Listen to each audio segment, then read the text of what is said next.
Madame et monsieur, bonsoir. Merci de nous rejoindre à Canal Algérie. Nouveau numéro de questions d'actu qui est consacré ce soir au patrimoine. Comme chaque année pendant cette période, nous célébrons le mois du patrimoine, une occasion pour les différents acteurs qui travaillent dans le domaine de rappeler l'importance et l'enjeu de ce legs. Alors, des enjeux multiples, d'abord identitaires, culturels, urbanistiques, touristiques et surtout économiques, car l'Algérie, qui compte un patrimoine matériel et immatériel très important, un manque à gagner conséquent, valorisant son passé pour assurer son avenir. Alors notre débat de ce soir tourne justement autour de ce thème, le patrimoine comme marqueur identitaire et culturel, et que nous avons le plaisir de débattre avec monsieur Nassardine Bardali, musicologue, et vous êtes également directeur des archives de la radio nationale. Merci d'être avec nous ce soir. Je vous remercie. Également avec nous, monsieur Rachid Debelil, vous êtes chercheur en anthropologie au CNRAPH, donc le Centre national de recherche en anthropologie et en histoire. Merci d'être avec nous ce soir également. Merci. Et à vos côtés, monsieur Mohamed Benhi, auteur, journaliste, éditeur. Merci d'être avec nous, vous intéressez de très près aux questions du patrimoine, matériel et immatériel. Vous êtes l'auteur de plusieurs ouvrages. Alors, nous allons parler de l'enjeu que constitue le patrimoine. Je commencerai avec vous, Sabdoun Bardadi. On dit que le retour à notre patrimoine, il signifie nous connaître nous-mêmes, disent les anthropologues notamment. Alors, dans quelle mesure notre patrimoine matériel et immatériel constitue un enjeu pour notre identité? Bonsoir. Effectivement, la connaissance du patrimoine matériel et immatériel reflète un peu l'histoire d'un peuple, l'éthique d'un peuple. Je prends un tout petit exemple lors de l'avènement des Ottomans. En Algérie, il y a eu des mouvements d'insurrection de la part des populations locales. Je prends l'exemple de la ville de Tlemcen, où les gens refusaient la présence de certains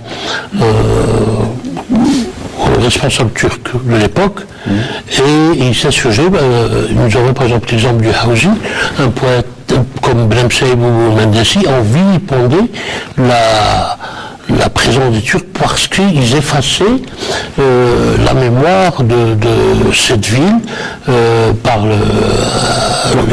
la culture et surtout la langue qui est essentielle.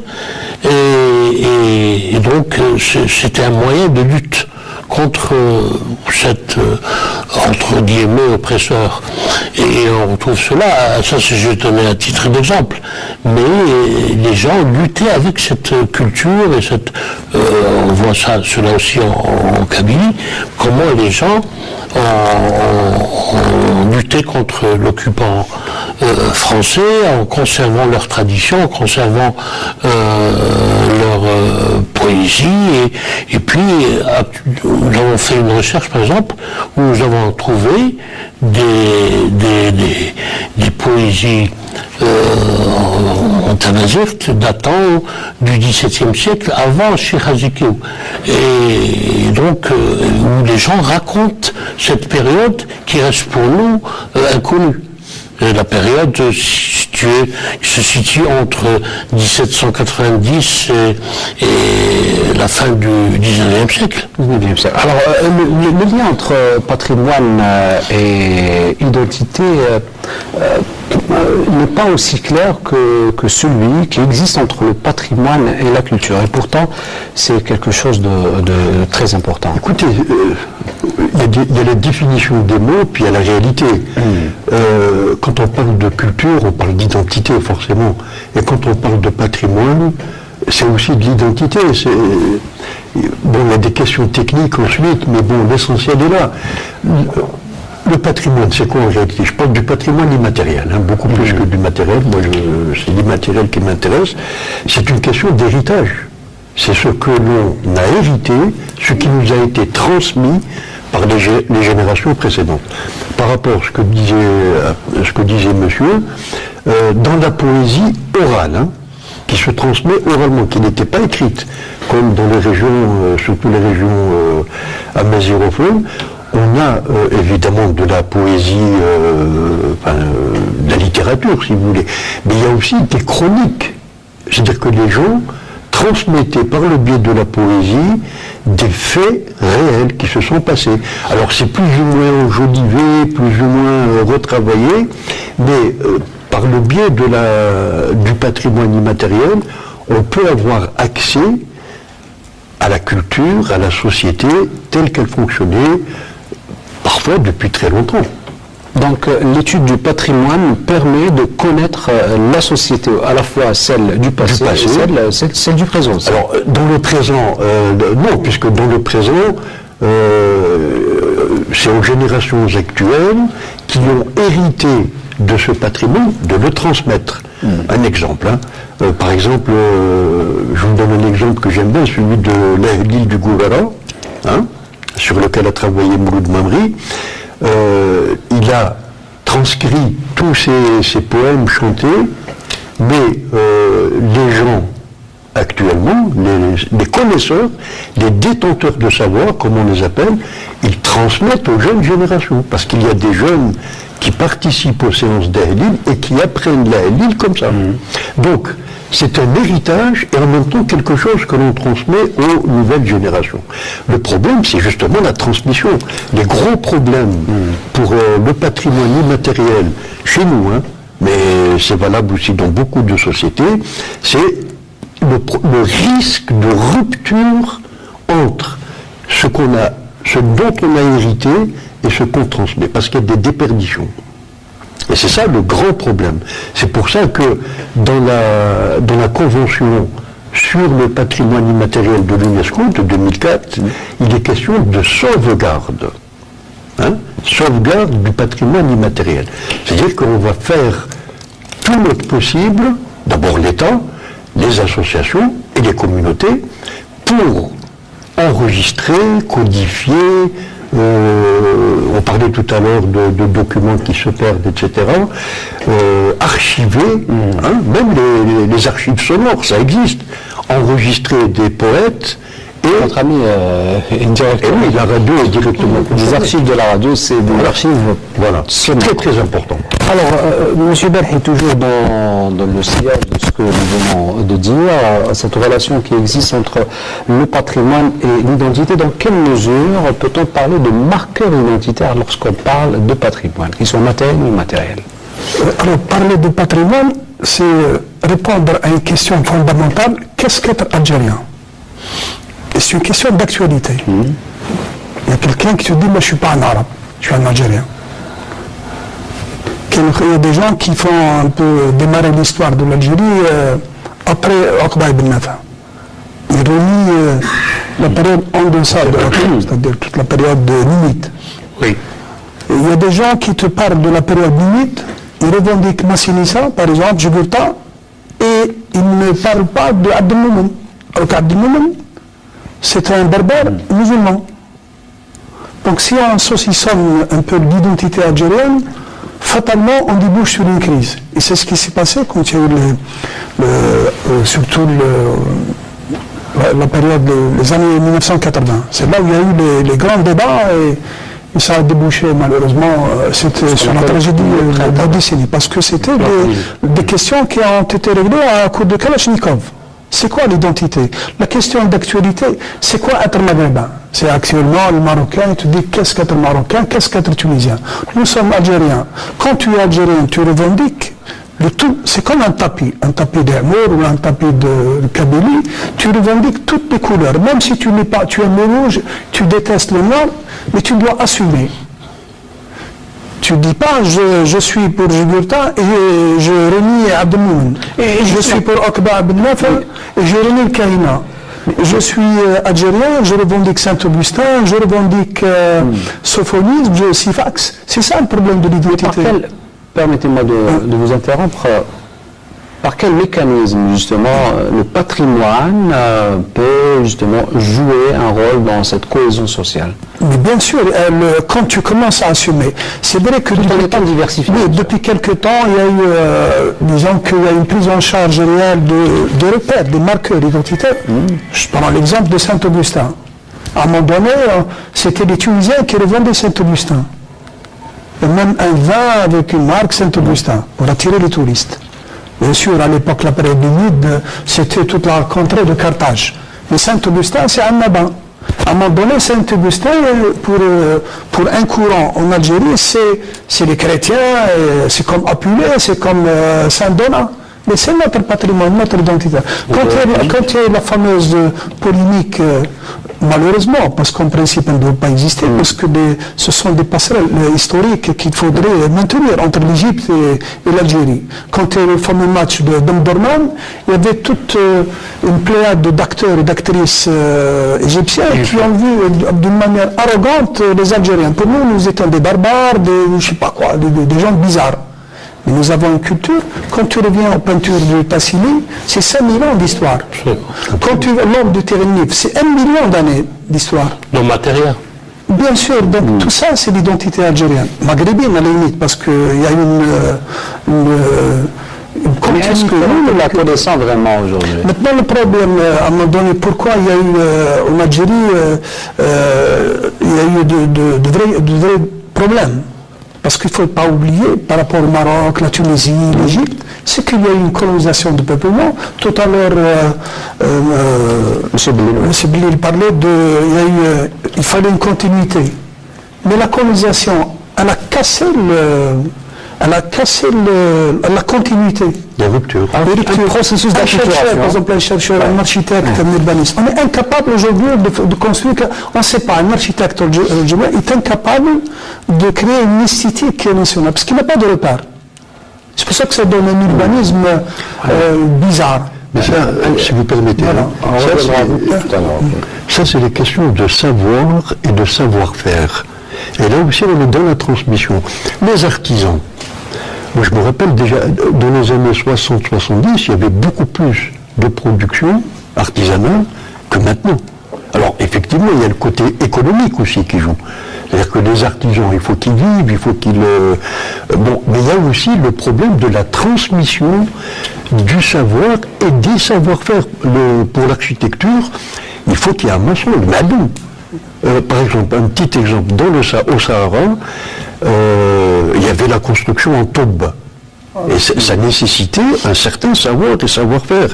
Comme on a remplacé ça par le parpaing, le ciment, il n'y a plus de maçon, de malum qui en mesure, qui connaît, qui a le savoir pour construire en terre.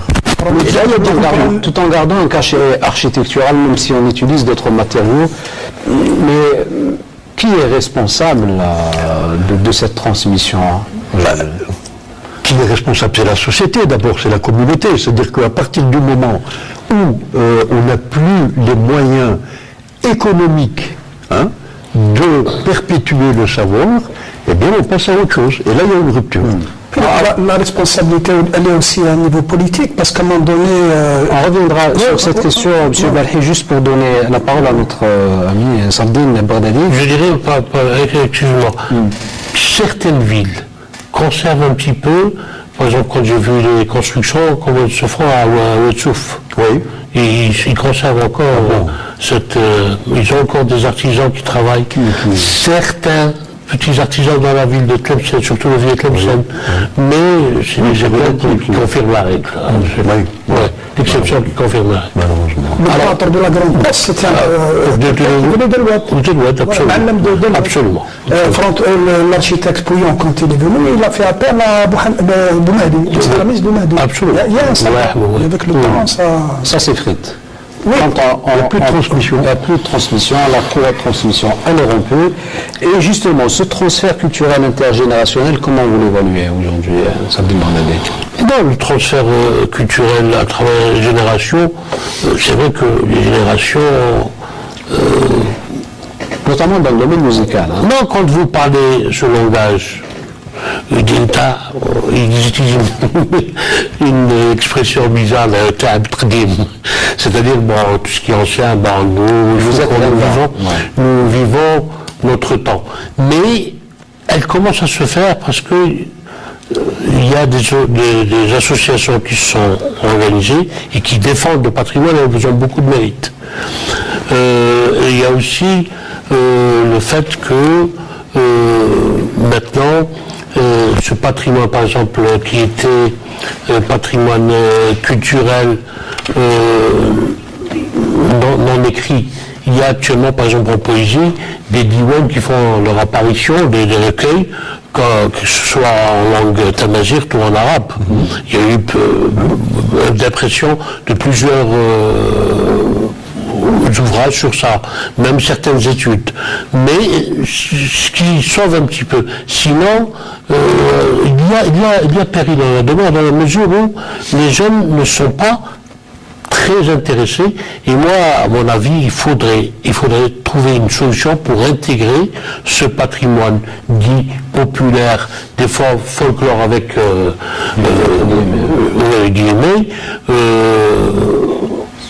pour l'intégrer dans l'enseignement, carrément. Alors, moi, c'est la question que je pose, peut-être aux téléspectateurs aussi. Dans un monde globalisé, mondialisé, n'est-il pas difficile d'assurer cette transmission intergénérationnelle? Oui, parce qu'il y a l'Internet, la télévision, il y a toutes ces techniques actuelles, quoi. Et les jeunes sont portés là-dessus. Mais alors là, il y a un acteur très important, c'est l'État. Les pouvoirs publics. Je vais vous donner un petit exemple pour qu'on comprenne bien la question. Le CNRPH, le ministère de la Culture, a déposé un dossier pour le classement des savoirs et savoir-faire des mesureurs d'eau dans le toit, les Kiyelilma. C'est un savoir très élaboré et qui se transmettait oralement. Il n'y a pas d'écrit dans les qu'on apprenait. Chaque filière transmettait à 2 ou 3 jeunes et ils apprenaient les règles, les calculs, etc. Le plus jeune mesureur d'eau, il fait 60 ans actuellement. On a été sur le terrain, donc c'est une génération qui est pratiquement... Dans toutes les oasis, parce qu'à Biscay, moi je suis de Biscay, donc il y a la Séguia, il y a tout pour la répartition. C'est général. Dans quelle mesure peut-on concilier modernité et patrimoine face à... Attendez, excusez-moi. Pour répondre, juste 2 petites secondes. Hein. C'est l'école, l'enseignement, même si c'est sous forme d'atelier. On n'est pas obligé de faire un diplôme, de faire créer des ateliers pour la transmission des Kiyelin. Eux-mêmes, ils viennent et ils transmettent leur savoir. Mais sous une forme moderne. Alors, je me rappelle à Bourg-la-Reine, il y avait quelqu'un qui enseignait la manière de chercher de l'or. Il vous cache la pièce, vous l'avez trouvé. Et pour trouver aussi de l'eau, on appelle ça des puisatiers. Oui. Donc ça existe, ça veut dire qu'ils penseraient, ils voient très loin. Et oui, bien sûr. Alors, je répète ma question, peut-on concilier modernité et patrimoine? Ça va de pair. Il est évident que la modernité, c'est une manière de voir le monde très moderne. Le Kiyel, par exemple, dans la région du Touet, quand vous voyez l'architecture dans le sud avec la terre cuite top, c'est très moderne. C'est très moderne. Bien sûr.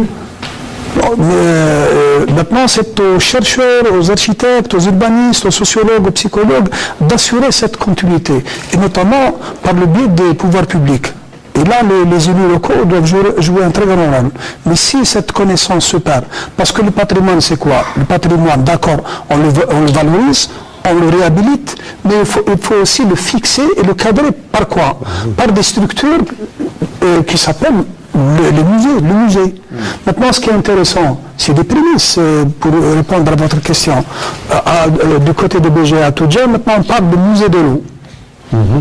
C'est ça qui est intéressant à valoriser. Faut-il à chaque fois attendre pardon, si on fait par exemple musée de l'eau, parce que le patrimoine c'est quoi? C'est aussi pour attirer des touristes. Et attirer des touristes, et sur le plan économique, c'est ramener des devises, parce que ça sert à rien. Par exemple, tu as par exemple Tinga, Dojamila, des sites fantastiques. Mais il n'y a aucun touriste. Mais c'est absurde. C'est absurde. Saint-Augustin, par exemple, il y a sur le plan philosophique, l'augustonisme chez les Américains, tu peux ramener des milliers de touristes américains à Nabin. Mais si tu ne valorises pas, si tu ne parles pas, si tu ne réhabilites pas ton patrimoine, c'est catastrophique. Là c'est un peu le rôle des pouvoirs publics. Mais quel est le rôle de l'individu? Est-ce que les gens vraiment ont conscience de l'importance du patrimoine mais les individus, il y a actuellement, dans certaines régions, il y a des associations qui font le rôle de la société civile, qui essaient de faire justement de la réhabilitation des Ksour, par exemple, dans le sud. La réhabilitation des villages en Kabylie. Des maisons en pierre, ça disparaît. Traditionnel. Maintenant, tu as partout, c'est des briques, machin, c'est horrible. Mais maintenant, il faut rendre hommage à ces associations qui sont anonymes, par exemple du côté de l'Ishana, du côté de à Gardaya, les Mzab, ils font d'excellents boulot. Notamment sur le plan architectural. Oui, le plan architectural. Et là, c'est une forme de fixer le patrimoine. Tu le fixes, tu le réhabilites, tu le valorises. Et pour le valoriser, pour répondre à la question de la mondialisation, il faut passer par la numérisation. Qu'est-ce qui explique cette disparité qui existe entre différentes régions? On voit par exemple une région comme Gardaya où les gens, on a comme l'impression qu'ils ont un peu plus conscience du legs historique. Voilà, vous avez pris l'exemple de Mzab. Mzab, Kabylie, et il y a une culture intrinsèque qui revalorise la région. Le Mzab, au Mzab, on fait de l'excellent boulot, mais à côté, pour rester dans la continuité ibadite. Il y a la cité de Sedratan. C'est une cité du côté de Ouergla, elle est enfouie. Qui connaît Sedratan? Je ne parle pas de Sedratan du côté de Sedratan, c'est un peu une cité antique liée à l'histoire des ibadites. C'est une cité enfouie dans le sable. Parce que le patrimoine, il y a le patrimoine immergé, on parle peu, immergé dans l'eau et immergé dans le sable, immergé dans l'eau. Maintenant, est-ce qu'il y a des fouilles archéologiques, par exemple, dans la baie d'Alger? Est-ce qu'il y a des fouilles archéologiques subaquatiques du côté de Honin, qui était le débouché maritime de Tlemcen? Est-ce qu'il y a des fouilles archéologiques dans l'eau à Tipaza? Il n'y en a pas. Là aussi, c'est l'État, c'est des pouvoirs publics, c'est des associations, c'est former des plongeurs, c'est ramener des touristes, ramener des étrangers, tu fais un peu un amalgame tourisme d'une pierre deux coups. Tu revalorises ton patrimoine, tu le découvres, et en même temps, tu attires des touristes, et tu gagnes de l'argent, tu ramènes des devises. Ce qui n'est pas le cas. Je prends un exemple, le patrimoine par rapport à l'économie. Aujourd'hui, il y a des centaines d'agences qui emmènent des Algériens vers la Omra. On est en train de faire la promotion de l'Arabie Saoudite. Mais les agences de voyage qui font la promotion de Sidi Boumediene, Toudja, Tassili, où est-ce qu'elles sont? Là aussi, en principe, l'État doit réguler tout ça. Et si les gens commencent, on découvre Istanbul, on découvre le Hijaz, et on ne découvre pas notre propre pays, c'est notre patrimoine qui disparaît. C'est ça la question, elle est fondamentale.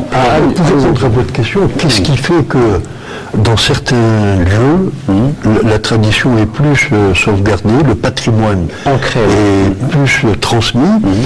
La réponse de l'anthropologue et du sociologue, elle est très claire.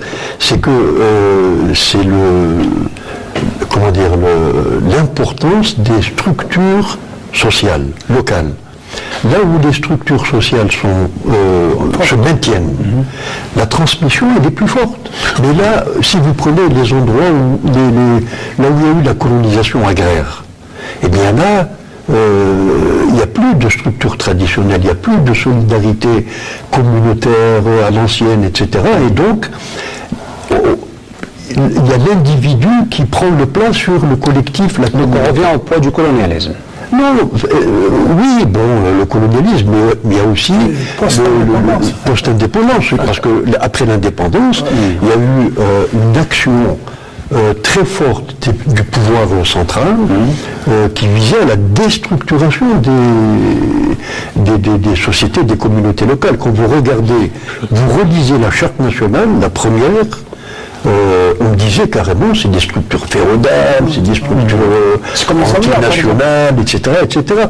Or, comment se transmet le patrimoine, le savoir, etc.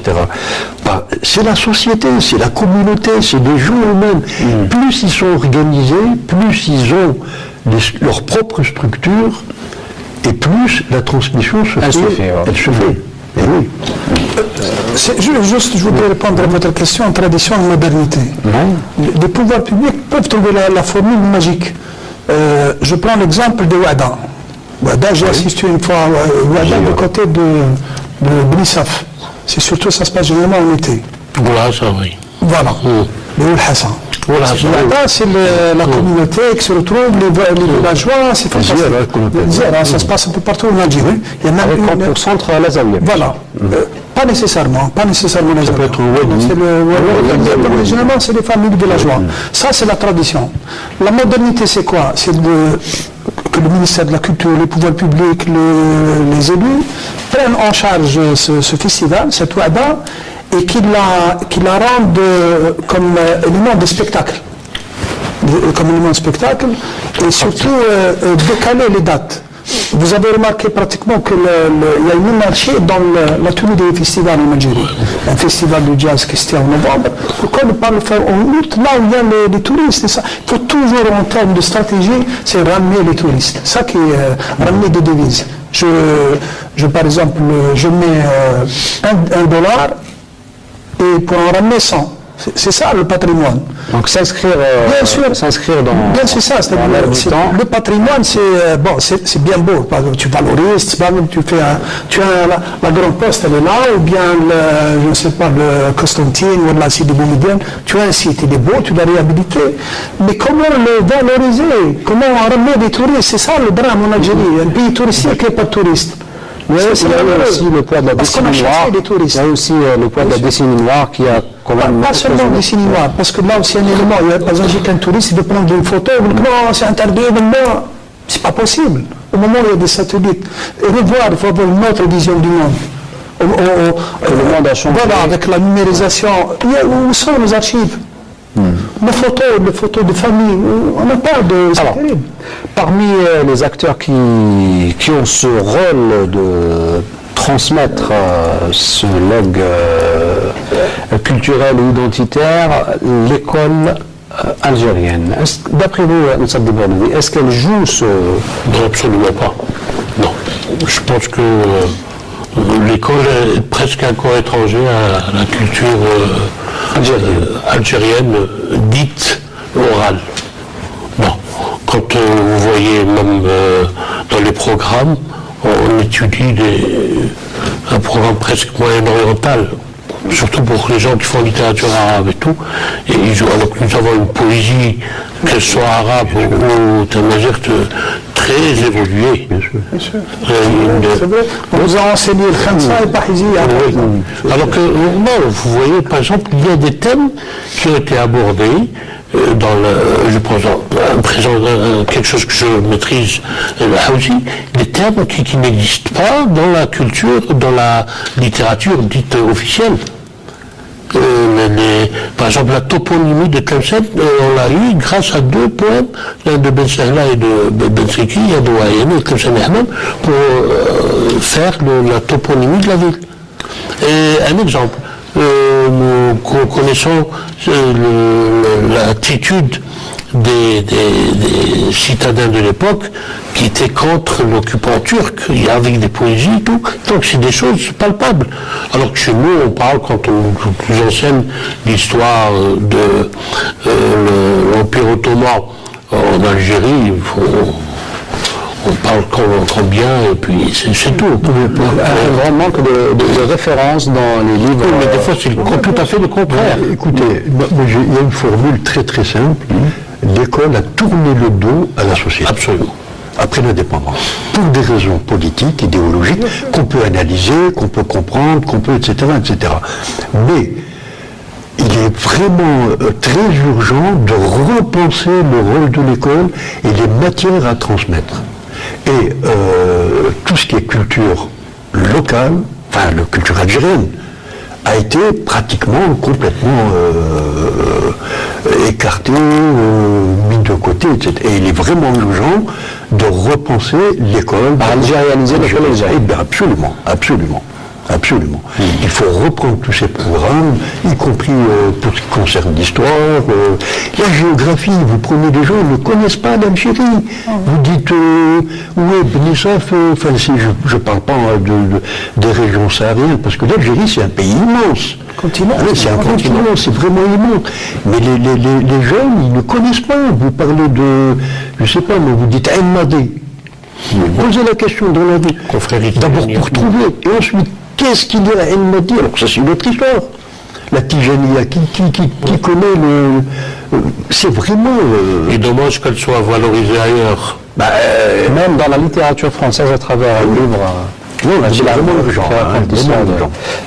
Alors, peut-on s'attendre un jour à voir un peu Ben Sahla, Ben Saïd, Ben Khlouf dans un manuel de littérature arabe ou algérienne? Ce qui est aujourd'hui intéressant, ce qu'on disait tout à l'heure par rapport à la médiatisation, maintenant il y a des réseaux sociaux, c'est-à-dire il y a des pages Facebook sur Ben Sahla, sur la musique shabi, mais il y a une rupture entre l'enseignement officiel, bien sûr. Oui, c'est ça le problème, c'est qu'il y a une rupture entre le partage, l'enseignement officiel et le virtuel. C'est ça qui est le paradoxe. Maintenant, il faut qu'il y ait une osmose intelligente pour qu'il y ait justement qu'il n'y ait plus de rupture. Parce que là aussi, je voudrais revenir sur un point essentiel, c'est que, toujours par rapport à l'identité au patrimoine, c'est que l'arabe, le berbère et l'islam ont été pris en otage par tous les intégrismes. Parce que l'intégrisme n'est pas aussi que religieux, il est aussi politique. Bon, maintenant, puisqu'on revient à un terme à la mode, maintenant, c'est la société apaisée, c'est vrai qu'on a fait un long chemin. Permettez-moi de vous interrompre le temps de lancer l'appel à la prière de l'Aïcha et on revient juste après.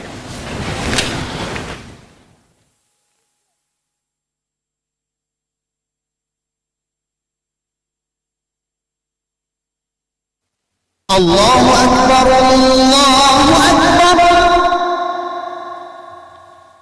أشهد أن لا إله إلا الله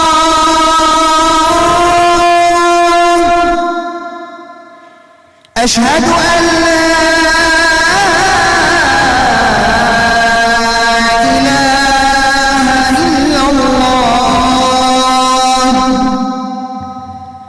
أشهد أن محمدًا رسول الله أشهد أن محمدًا رسول الله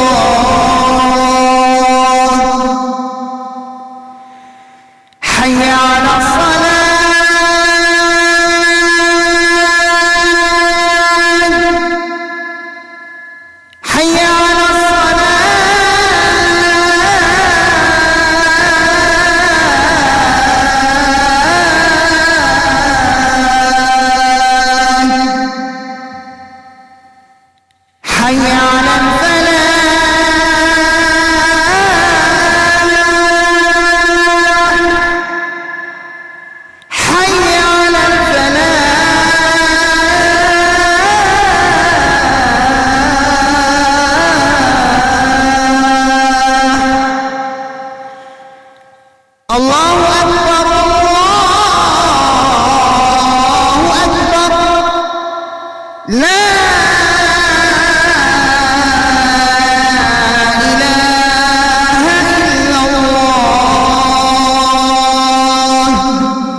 رب هذه الدعوة التامة والصلاة القائمة آت محمدا الوسيلة والفضيلة وابعثه مقاما محمودا الذي وعدته.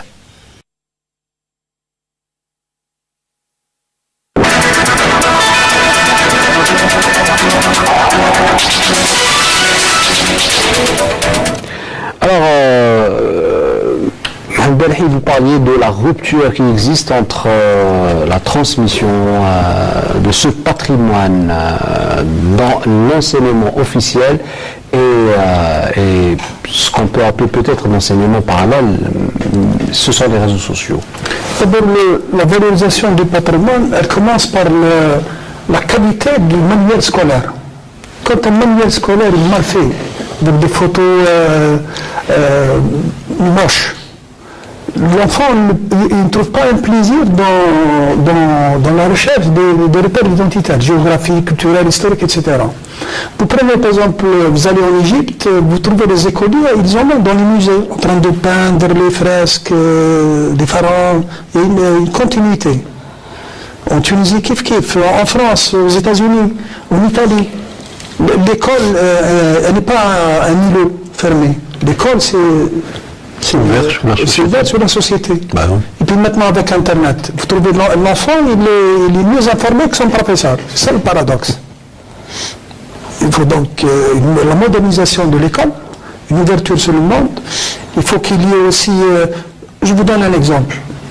Après l'indépendance, combien a-t-on construit de musées, à part le Mama et celui d'Oran? On n'a pas construit de musée. Alors comme principe, le patrimoine c'est quoi? C'est d'abord le musée. C'est le musée qui est le réceptacle de la tradition, des biens. Il n'y a pas de musée, par exemple, à Oran, à part le musée Zabana. Voilà le musée. En principe, il doit y avoir le musée du bois, le musée de l'huile, le musée de la date, le musée de... je sais pas, plein de choses en Algérie. Le musée de la mer, ça tarde, en principe, le musée de la mer, il devait être ouvert, mais maintenant ça tarde. Un pays qui a eu 4 siècles d'ouverture sur la Méditerranée, et plus, les Ottomans, enfin les Algériens à l'époque, Ras Hamidou, il allait jusqu'en Irlande, en Norvège. Il y a une tradition de la mer. C'est la colonisation qui a fait des Algériens qui faisaient le dos tourné à la mer. Il y a une rupture avec la colonisation. Et ensuite, par rapport au parti unique, parce que dans le parti unique, il y avait dans le système déciseur, qu'il y avait d'autres idéologies, par exemple. Et mais après tout ce temps, pourquoi on a du mal à remettre tout ça Bon, maintenant, on a plus ou moins, on est arrivé à un certain consensus. Maintenant, parler de Saint-Augustin, de Tamazek, le FLN, à Modène Mamri, c'est ça le patrimoine. Il devait faire une conférence à Tizi Ouzou, on lui a interdit de parler. C'est absurde, c'est le patrimoine immatériel. Si on interdit, pratiquement on détruit, quand tu interdis, ça veut dire que tu détruis. En principe, tu assumes. Même si tu n'es pas d'accord. Par exemple, moi, j'aime pas, par exemple, telle musique. Mais je dois assumer, je dois défendre. On dirait porter au chavier. Je voudrais, avant que j'oublie, rebondir sur l'aspect musical, parce que c'est important. Par rapport à la musique raï. La musique raï, c'est un des éléments du patrimoine musical algérien. C'est devenu plus qu'une musique nationale. Maintenant, ça fait partie de la musique internationale, le raï. Et à un moment donné, on a négligé, on a même interdit des festivals de raï. Et les Marocains, qu'est-ce qu'ils ont fait? Eh bien, ils ont voulu s'approprier le raï comme une musique taham. Pour une rentabilité commerciale, parce que ailleurs dans le monde, le patrimoine, ça déramène des touristes. Est-ce que cela n'est pas lié à cette notion dont vous parliez tout à l'heure de subculture, c'est-à-dire qu'il y a une culture, oui, et il y a une sous-culture? Je prends un exemple très concret. La radio algérienne des années 70, vous trouvez, par exemple, il y avait tous les jeudis le premier jeudi du mois, il y avait une émission sur Keltoum. Et quand quelqu'un cherchait sur Keltoum et d'autres, c'était bien rangé, et quand vous cherchez sur la musique andalouse, Chabi ou Bedoui et tout, c'était éparpillé, et c'est comme ça qu'on a perdu beaucoup de choses. Et il est arrivé même un petit événement, Mouachlaf Habib était en permanence. Et il y avait, je pense que le disque où la bande avait sauté d'Keltoum, il avait reçu la visite d'un haut responsable qui l'avait vraiment vilipendé et même menacé. Se dire un peu l'état d'esprit dans lequel on vivait. C'était le chacrisme, c'était le Moyen-Orient. Alors qu'on délaissait beaucoup la musique traditionnelle. Contrairement, il faut le dire, avant 62.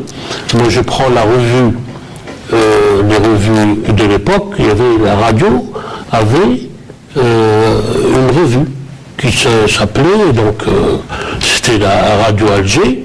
Elle avait une revue et vous y aviez le programme de la musique algérienne des ELAC, la radio des ELAC, qui est émission en langue arabe et kabyle.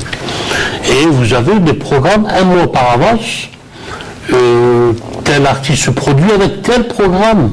Bien, et puis des études sur la qasida, sur les musiques, des interviews, des photos d'artistes algériens de l'époque.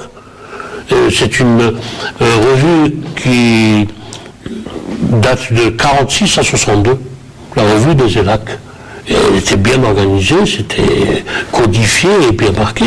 Et il y avait des grands noms de l'époque, Kshod, Daoud, Abdahmed Jiladi, qui se mêlait même du théâtre, qui était souffleur. Et donc tout le monde s'y mettait pour sauver ce patrimoine. Même sous le joug colonial, ils utilisaient tous les moyens, et ça grâce au regretté Boudaï Safir, qui a fait appel à tous les Algériens de l'Algérie à travailler et à œuvrer pour sauver ce patrimoine. Et la radio était bien sûr surveillée, parce qu'elle était au palais du gouvernement. Vous voyez la salle de Khadoum, la porte fermée, c'était là-bas à Radio Alger, où tout le monde venait. Et c'était une fierté où les artistes marocains, tunisiens, syriens et égyptiens venaient enregistrer avec l'orchestre de l'époque de Scandinavie.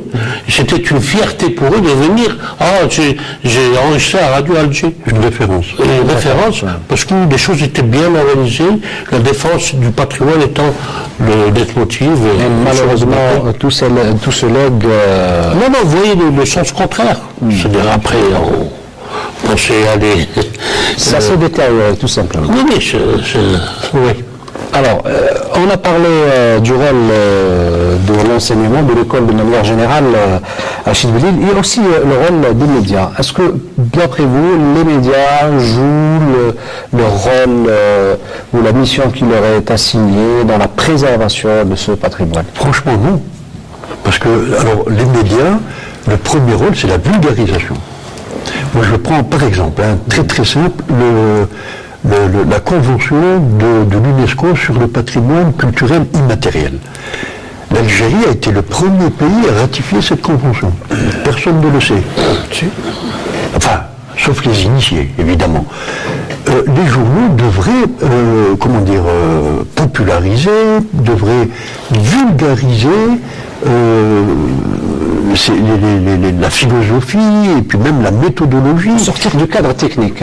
Oui, c'est-à-dire en parler de manière très simple pour que le lecteur lambda, il faudrait que ça rentre dans la tête des gens, cette histoire de patrimoine.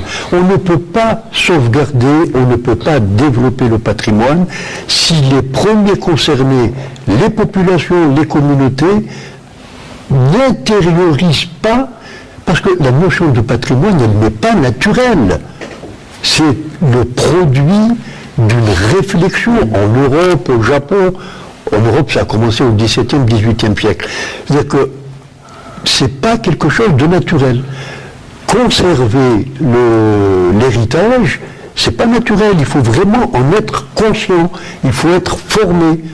Très simplement. Mais il faudrait que les gens, par exemple, un petit exemple. Dans Gourara, il y avait une espèce de forteresse qui commençait à tomber en ruine. Eh bien, une fois sur le terrain, comme ça, il y a un bonhomme qui est en train de construire une maison. Il venait se servir, il prenait des pierres de la forteresse pour construire sa maison. C'est naturel. C'est-à-dire que là, il y a de la pierre, moi j'en ai besoin. Au lieu de la chercher à 5 km, je vais la prendre juste à côté. Bon, j'ai discuté avec lui, j'ai dit, mais écoute, là, tu es en train de construire d'un côté, mais tu démolis de l'autre. Et ça, c'est pas correct. Mais il faut que ça rentre dans la tête. Il faut intérioriser cette idée que ce que nous ont légué nos ancêtres, c'est ça notre identité. Enfin, ça fait partie de notre identité. C'est pas l'ensemble de l'identité, mais c'est un élément concret, précis de notre identité. Et c'est ça qu'il faut. Il faut que la presse doit jouer, enfin, quand on dit doit, c'est pas une obligation, mais il faudrait que les journalistes soient sensibilisés à cette notion de vulgarisation du patrimoine. Alors, la question qu'on pose à notre ami Mohamed Belhi, vous qui étiez journaliste dans un journal très réputé pour notamment ses enquêtes culturelles, Algérie Actualité, qui n'existe plus aujourd'hui. Là, justement, puisque ce qu'on disait tout à l'heure à propos de patrimoine, c'est que dans certains cas, il n'y a plus pratiquement d'archives. Algérie Actualité, il n'y a pas d'archives. Alors qu'Algérie Actualité, c'est un patrimoine. Il n'y a pas d'archives. Moi, je suis journaliste, j'ai envie de lire ce que j'écrivais. Je n'ai pas d'archives personnelles. Ça, c'est malheureux de le dire. Il n'y a pas d'archives. Il n'y a pas qu'Algérie Actualité. Médias culturels. Pratiquement, il n'y a pas. Maintenant, on revient, c'est sur une question de fond, c'est la numérisation. Il y a beaucoup d'archives qui ont disparu.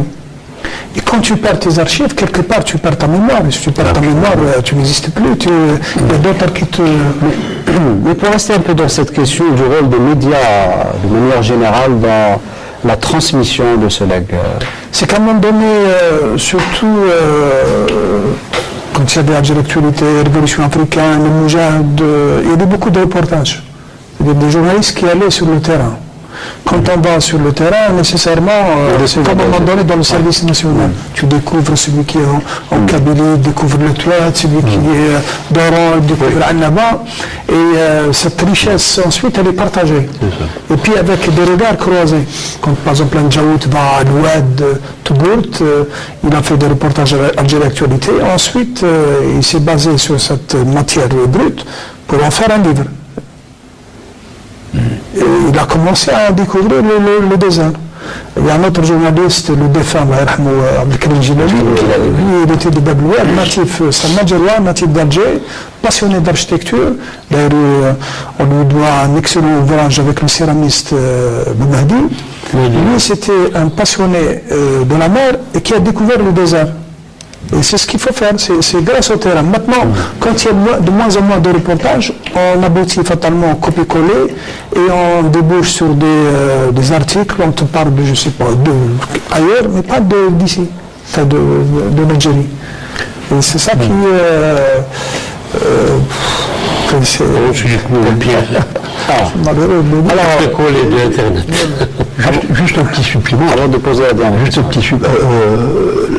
Les médias et le patrimoine, il y a un domaine qui n'est pas très investi, c'est le documentaire.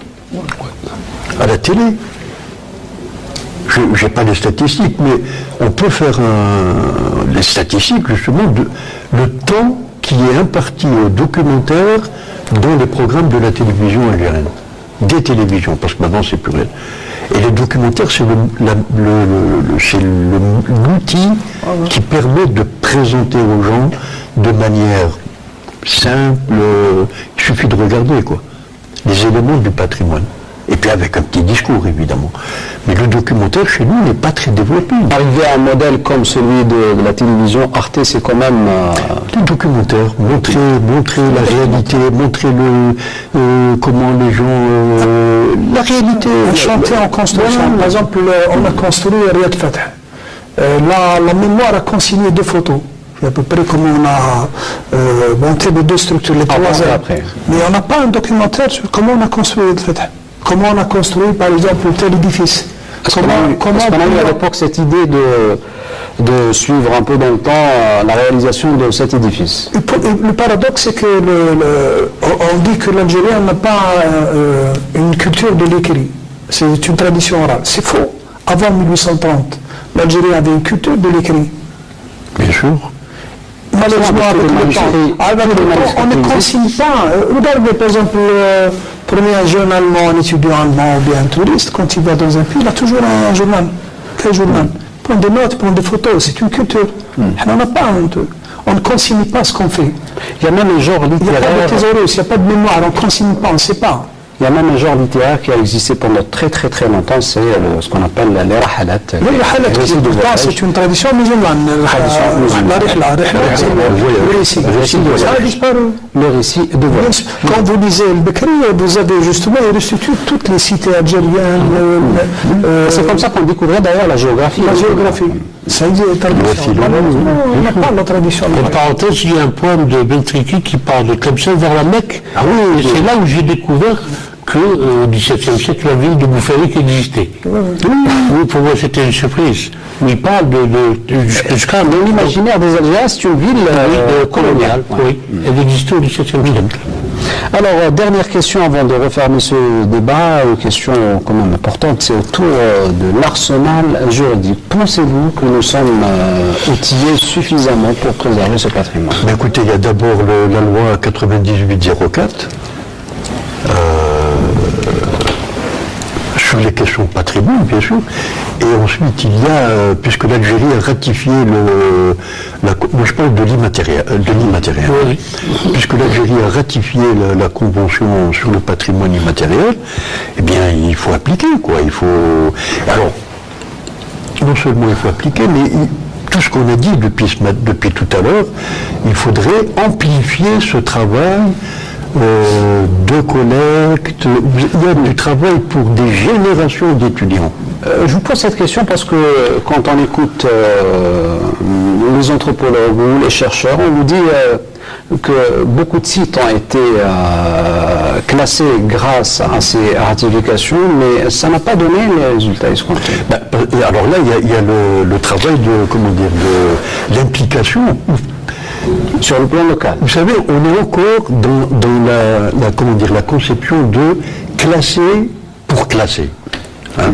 Mais classer un élément du patrimoine qui est le valoriser, c'est un travail quotidien qui implique des tas de personnes, c'est un travail collectif, complémentaire.